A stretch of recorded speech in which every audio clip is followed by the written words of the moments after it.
important than anybody else. Most highly decorated. And the reason they were after him was this. In 1982, he started police and the military against the New World Order in the early 80s. He warned his fellow law enforcement and those in the military, said, we know what's coming, and you're going to be the tip of the spear, and you're going to be the ones that are going to be required, asked, have your jobs threatened to enforce the edicts of them, they, those that won't leave us alone. And he goes, what are you going to do about it? That made him a threat. You're not allowed to ask those questions like that. Some of you may remember Vampire Killer 2000. It came out about the same time. What we are talking about, Naomi was just talking about, decades ago there were men of courage inside the system that was warning us that this was coming and we had to be vigilant against it. And Jack McLamb was one of those then and still now. Jack McLamb!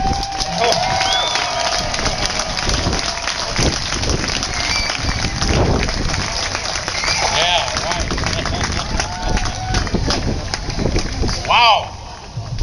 Man, how do I follow that? How do you follow Naomi Wolf? You know? Woo! Fantastic lady. Fantastic lady. And I am so proud to be here, folks, because I love activists. If we're going to take this country back, it's going to be activists that does it. And you're it. Praise God. Thank you. Thank you so much. Nothing ever gets done until activists get involved. And we're going to take this nation back, doggone it. We're going to take it back for God and the Constitution. But it's only through activism that we're going to do it. And you are the reason that I'm here today. Praise God. I'm just so pleased to serve with you at this time in our nation's history. God bless all of you out there. I appreciate you very much. Yeah. Wow.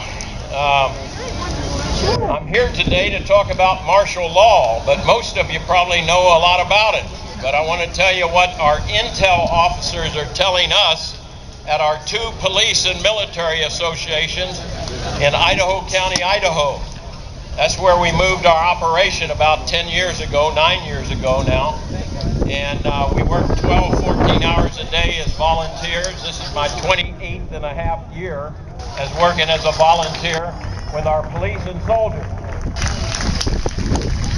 And I want to say to all the FBI agents listening in today and the CIA agents walking among us today and the DEA agents and the DOD agents here today, all you agents, I want to tell you we are talking about today your children and your grandchildren being slaves.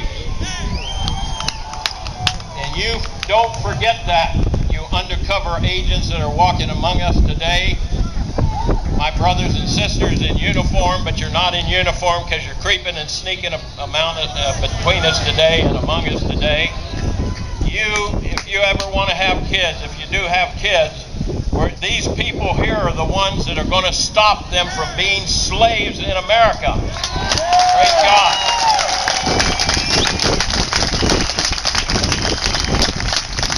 We are not domestic terrorists except against tyranny.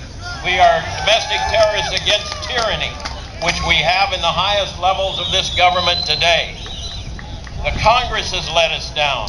The Senate has let us down. The Supreme Court has let us down. They just passed that phony Second Amendment bill that says, yeah, you have a Second Amendment right, but the government has a right to regulate it. How phony is that?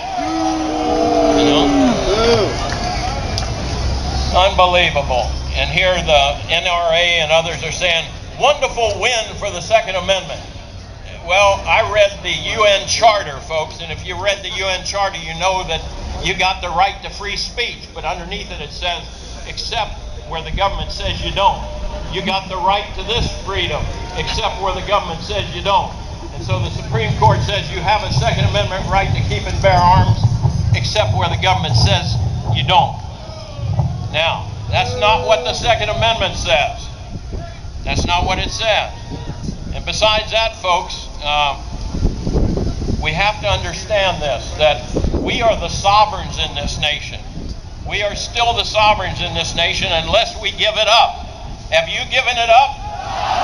No, praise God. All right, I haven't either.